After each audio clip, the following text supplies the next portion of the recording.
Bigla, ipag tayo. Parang hindi dito na dapat. A pleasant morning, everyone. Before we formally start, let me introduce ourselves first. My name is Janelle Sagansay, and this is my co-researchers, Angel Alvaro. Say Ano, bakit magabay yung nag-coin ko eh? and April Gaygon. Dapat And totoo na lastly, lang. Riza May Pianyor. And our research entitled about, sabay-sabay dapat tayo doon, the impacts of commodity price increase on street food vendors at Old Chao Market year 2023. Ulitin natin na yan. The main aim of this study is to determine the impacts of commodity price increase on street food vendors at Old Chao Market. Furthermore, the researchers use causal research designed to determine if there is a change when commodity price increase on street food vendors.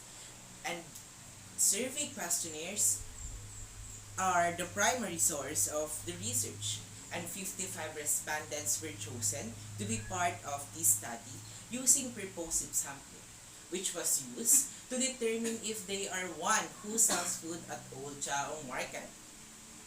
After the data were analyzed, the researchers found that there is a negative impact for street food vendors when commodity price increase.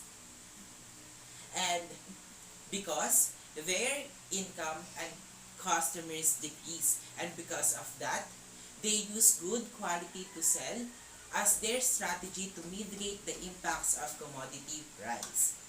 The main objective of our research, or the main purpose of the purpose of our research, is to further understand and give light to the impacts of commodity price increases on street food vendors at Old Chao Market. As you can see, panel, there are pictures, and the first picture represents the commodity. According to Kadzolka 2022, a commodity are generally used as raw materials in the production of foods that falls in four categories. The first one is agriculture, livestock, energy, and metal. These categories provide foods in the manufacturing goods for consumers and businessmen, such as street food vendors. Thus, the second picture represents the increasing of price. When we combine it, commodity plus increasing of prices equals impacts on street food vendors. Rising of commodity prices may affect the consumers and the sales of street food vendors. Thus, this study will evaluate the impacts of commodity price on street food vendors at Old Chao Market. According to Kadzolka 2022, there is an effect when commodity price increase. There is an effect when commodity price increase on consumers, because as it increases the cost of the goods made by producers who will transfer those costs on consumers like street food vendors. Kadzolka tend to notice that the price increases most for the products that you buy frequently, such as ingredients or the groceries. Hence, street food vendors are vulnerable to the impacts of commodity price because, or due to their nature of business, which relies on heavily on affordability and availability of the raw materials. The following will answer, or the research will answer the following. The first one is, what is the profile of street food vendors in terms of age? Is there an impact of the increase in commodity on the street food vendors in terms of profit and income? How does the increase in commodity prices affect street food vendors in terms of number of customers? What factors do street food vendors consider to lessen the rise in commodity prices in terms of buying ingredients? And the last one is, what are the street food vendors plan to mitigate the impacts of commodity price increase? The conceptual framework shows the relationship between input, process, and output. Input indicates the statement of the problem, while process indicates the steps of how researchers seek to answer the statement of the problem using survey questionnaire and statistical analysis of data and interpretation. And the last one indicates the impacts or focuses the impacts of commodity price increase on street food vendors at Old Chaong Market year 2023. Research tend to answer if there is no impact on street food vendors when commodity price increases, and there is an impact on street food vendors when commodity price increases. This study or the study will be significant to the following. First and foremost, it will be significant. It will be good for the street food vendors who want to know the impacts of commodity and to know why their income may be decreasing. Secondly, it will be good or to be informed the customers that the street food vendors are not at fault of why they need to increase their price. Thirdly, the Department of Trade and Industry to be informed that there are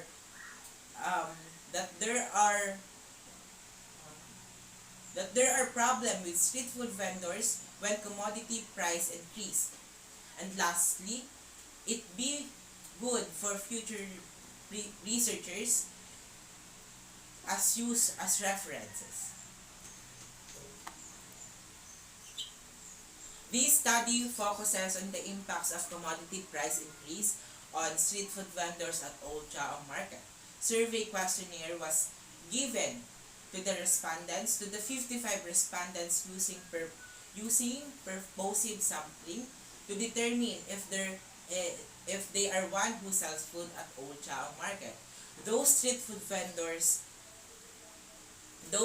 vendors who are not selling at Old Chaong Market will be excluded in this study. Review of related literature synthesis. In this chapter examines the relevant of research literature on commodity price increases that impacts street food vendors at Old Chaong Market. This literature review will effectively inform readers,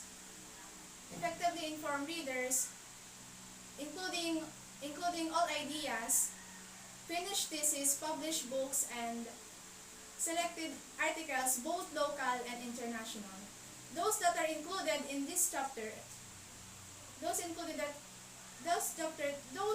that included in this chapter will help in familiarizing and understanding the relevance of the present study. According to President Marcos, rising commodity remains Filipinos' major concern. Marcos also stated that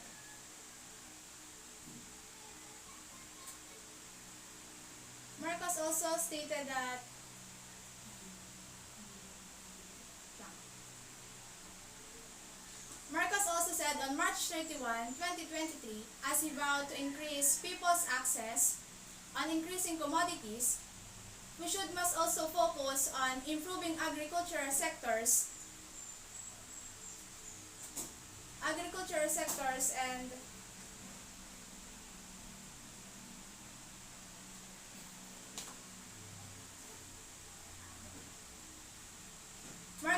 said that while the government is opening Mercadiwa outlet, we must also focus on improving agricultural sectors by providing additional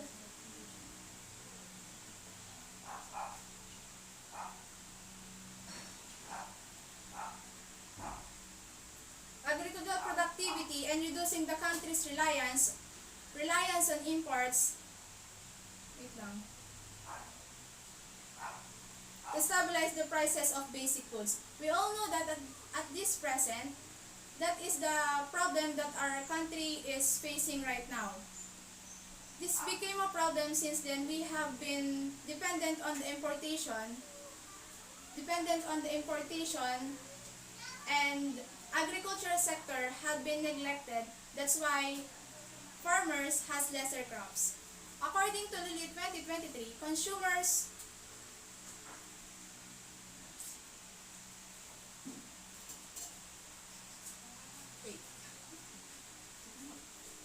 consumption of natural resources is rising quickly with countries, and the price of instability of this commodity poses a serious problem for the nation and investors. The increase of price of commodity not only increase the production, but also improves the related products that can result in higher economic growth. Furthermore, the researchers formulate a synthesis. The data that the researcher gathered in review of related literature studies shows the impacts of commodity prices and elaborates the reasons and effects on businesses and agricultural sectors. Wait lang.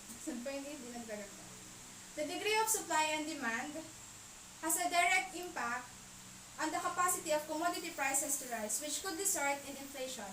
Millions of customers' purchasing power is greatly impacted by the spike of increasing commodities, which also could make the economic recovery more difficult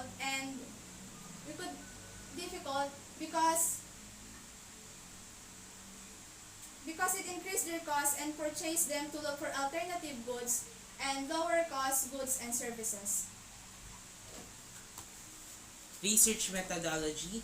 The researchers use cost and research design to determine if there is a changes when commodity price increase on street food vendors. This is the cause and effect of the variables. Next is the local of the study. The researchers conducted at Old Chaong Market the number of respondents or 55 street food vendors using purposive sampling. This was used to determine if they are one who sells food at Old Chaong Market. The research instrument that the researchers use is the survey questionnaire. Okay, sorry. Results and discussion. In this chapter, the analysis of data is shown, followed by the interpretation of findings. This chapter contains the presentation that has responses from our respondents, which are the street food vendors at Old Chaong Market. So, the formula that the researchers use to determine the percentage is percentage equals frequency over total numbers of respondents times 100. So the table 1 is the distribution of age of the respondents. This table answered our SOP number 1, which is what is the profile of street food vendors in terms of age. This table shows that the total of street food vendors has the age of 20 to 70 and have its percentage of 100%. The most person who sells food at Old Chaong Market is at the age of 30 to 39 and has frequency of 15 and has its percentage of 27.27%. The question number 1 is, does the increase in commodity prices have an impact on your business? This question is aligned to our SOP number 2, which is there an impact of the increase in the commodity on street food vendors in terms of profit and income? The figure 1 shows that 55 vendors out of 55 respondents answered yes that there is an impact in their business when the price of when the price of a product increase, while there is no street food vendor has an impact in their business when price of a product increases. The figure implies that all of street food vendors are impacted by the increase in price of the product in their business. Question number 2, does the increase in commodity prices affect the number of customers buying food in your business? So this question is aligned to our SOP number 3, which is, how does the increase in commodity price affect the street food vendors in terms of number of customers? The figure 2 shows that 51 vendors out of 55 respondents, which is equivalent to 92.73% of respondents answered that the increase in commodity prices affected the number of customers buying food in their business, while 4 vendors or 7.27% of respondents replied that the increase in commodity prices had nothing to do with the decreases number of customers. The figure implies that most of the street food vendors considered the increase in commodity prices affected the numbers of customers buying foods in their business.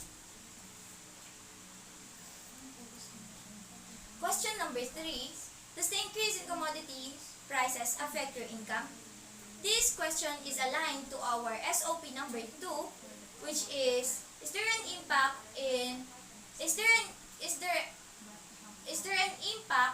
of the increase in the commodity on street food vendors in terms of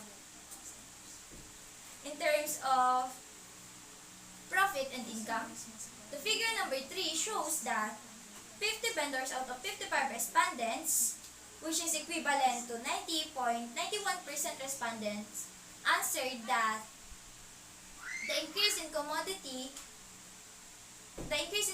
prices affect their income, while 5 vendors or 9.09% of respondents replied that the increase in commodity prices do not affect their income. So the figure implies that most of the street food vendors' income is affected by the increase in commodity prices. Question number 4. Even if the price of ingredients is high, is there a profit?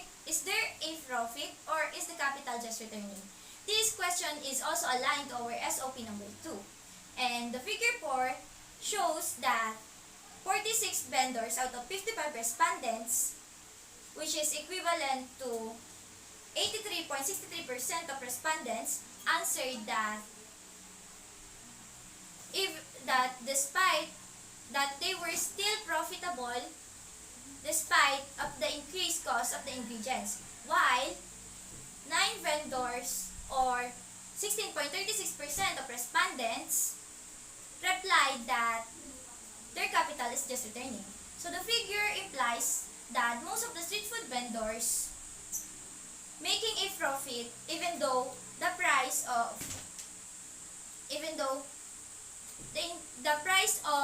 commodity is making a profit even though the increase in price Despite Even though the increase in commodities, the increase in commodity prices. Question number 5 is, what factor do you consider the most on buying ingredients? This question is aligned to our SOP number 4, which is, what factors do street food vendors consider to lessen the rising commodity price in terms of buying ingredients? So, the figure 5 shows that 30 vendors out of 55 respondents, which is equivalent to 54.5% of respondents, answered that they considered quality as a factor when buying ingredients, while 25 vendors or 45.5% of respondents replied that they considered price as a factor when buying ingredients. The figure implies that the most of street food vendors considered quality as a factor when buying ingredients. Question number 6. What strategies you use to get or attract customers or buyers to purchase your food? This question is aligned to our SOP number 5, which is, what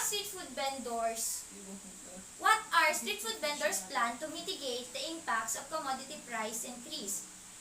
The figure 6 shows that 44 vendors out of 55 respondents, or 80% of respondents, answered that they use quality as a strategy to gain customers to buy their foods, while 11 vendors or 20% of respondents of those surveys replied that affordable food is the strategy they use to gain more customers to buy their foods.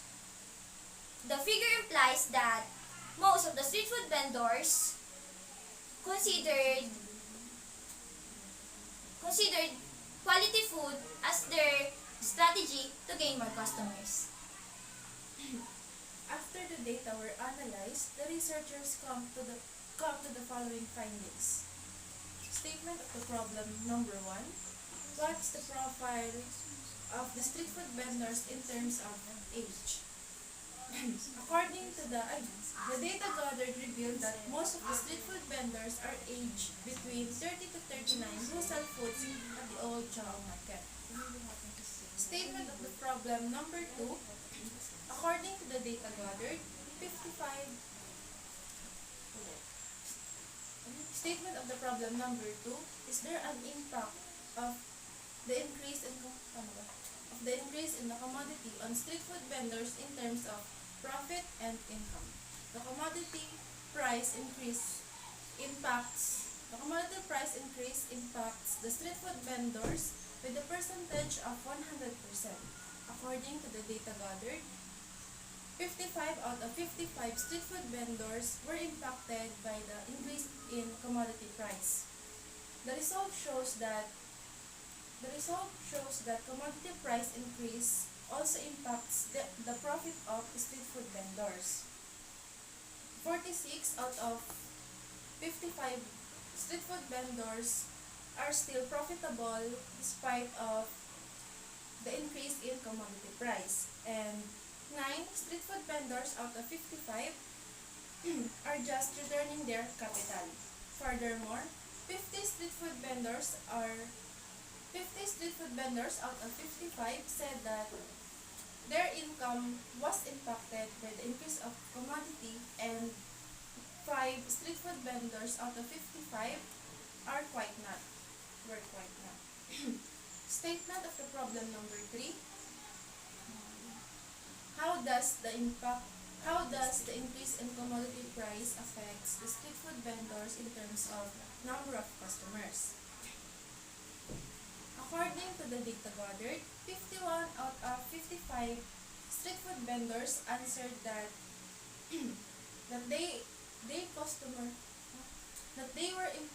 there is an impact of the increase in commodity price by them on them by decreasing their customers. 51 out of 55 street food vendors answered that there is an impact of the increase in commodity price on them by decreasing their customers buying food on their business. And 4 street food vendors replied that their customers are not decreasing even though they were impacted by the increase in commodity price. To sum it up, most of the street food vendors are decreasing their customers caused by the rising of commodity prices. Statement of the problem number 4. What are the factors? What are the factors street food vendors consider to lessen the rising of commodity price increase in terms of buying ingredients? According to the data gathered, 30 out of 55 street food vendors considered quality as their marketing. 30 out of 55 street food vendors considered quality when buying ingredients, and 25 out of 55 street food vendors considered price when buying ingredients.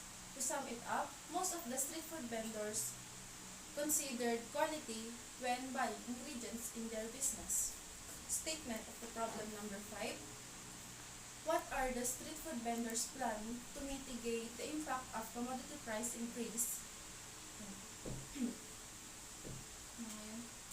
According to the data gathered, street food vendors use a strategy to mitigate the impacts of commodity price increase. And 44 out of 55 street food vendors use good quality as their marketing strategy to gain customers in their business. And 11 out of 55 street food vendors replied that affordable foods is a strategy they use to gain more customers. To sum it up, most of the street food vendors use good quality as their marketing strategy to gain more customers and to mitigate the impacts of commodity price increase, such as decreasing the number of their customers. In conclusions, the increase in price of commodities typically has a variety of impacts on the economy and on the daily lives of people, particularly street food vendors. This study will help to determine the impacts of commodity price increases. Therefore, based on the findings, it was revealed that most of the street food vendors are losing their customers,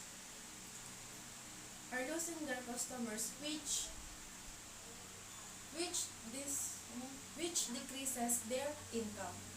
Ay, mali pala. Tama ba? Tapos,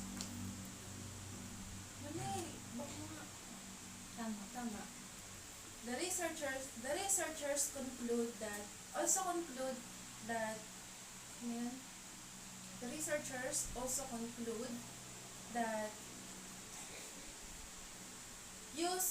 good quality good quality of the products may help to gain more customers and to lessen the negative impacts of commodity price increase.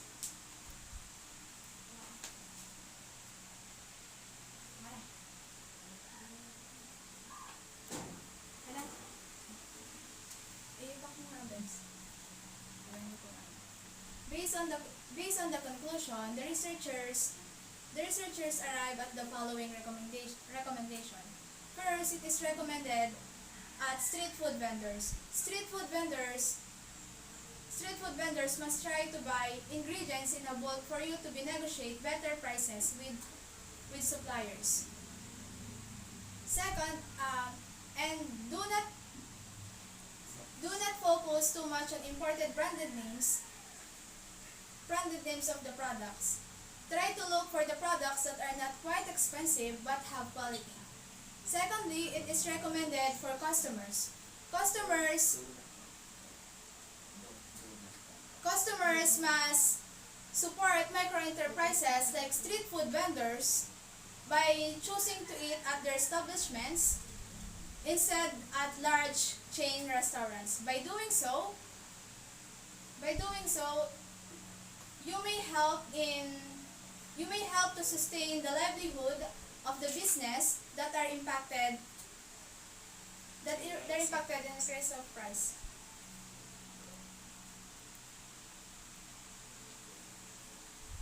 Thirdly, for the Department of Trade and Industry, support the development of market information system that provide up-to-update information on street food vendors about commodity prices and market trends. This can help vendors to inform that purchasing and pricing decisions and to adjust their menus and strategies that needed in response to changing in market conditions.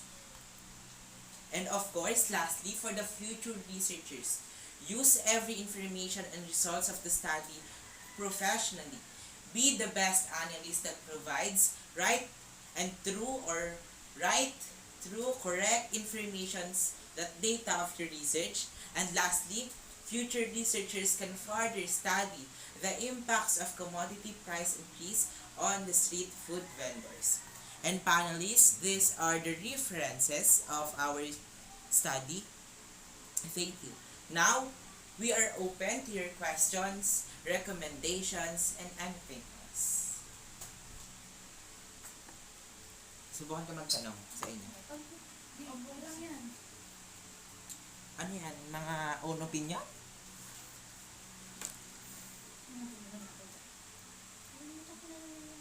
Isa-isa. Pwedeng same thoughts lang, pero dapat bawal sabihin na same. Same. What have you learned in doing this research? What have you learned in doing this research?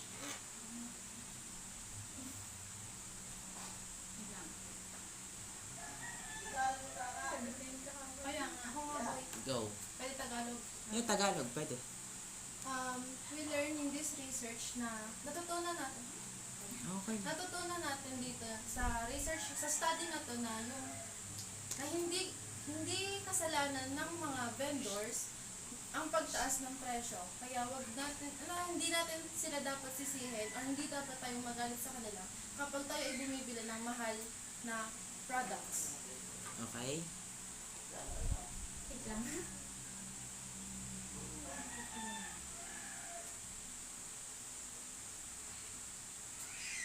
Second question. Why did you conduct this research? We conduct this research kasi po gusto po namin malaman kung ano ba yung mga factors na nakakaapekto sa pagtaas ng mga bilihin at kung paano yun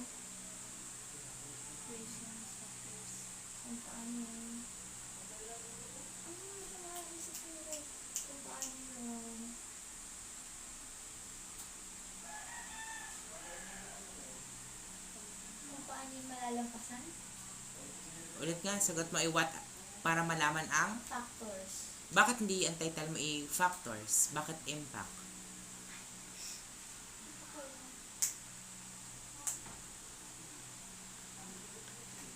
Eh di dapat pala ang sagot ko para malaman ang Epekto impact. ng pagtaas ng commodity. Okay. 3. What is the relevance of this research to your course, ABM?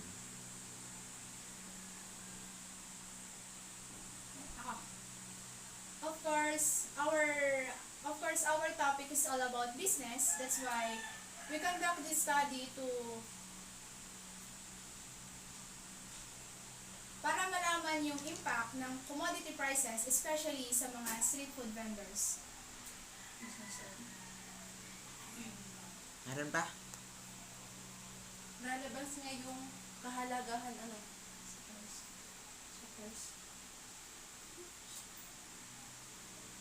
Where did you base your SOP? we base our SOP in our curiosity kasi kaya namin ginawa itong study na to kasi nga gusto namin malaman yung nagiging mga epekto ng pagtaas ng presyo kasi problema rin ito sa pang-araw-araw.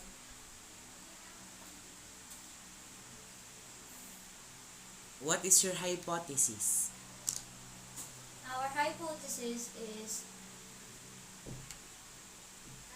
ang hypothesis po namin is malaman kung merong impact or kung may epekto yung pagtaas ng presyo ng mga bilihin sa mga street food vendors or wala. Para malaman, yun nga yung unang mong kasagutan. When we say hypothesis, tentative answer, ibig sabihin, parang research tends to find out if, ibig sabihin, ang una nating naging kasagutan ay mayroong epekto or walang epekto. Kapag sinabing what is your hypothesis, there is no impact on street food vendors and on when commodity prices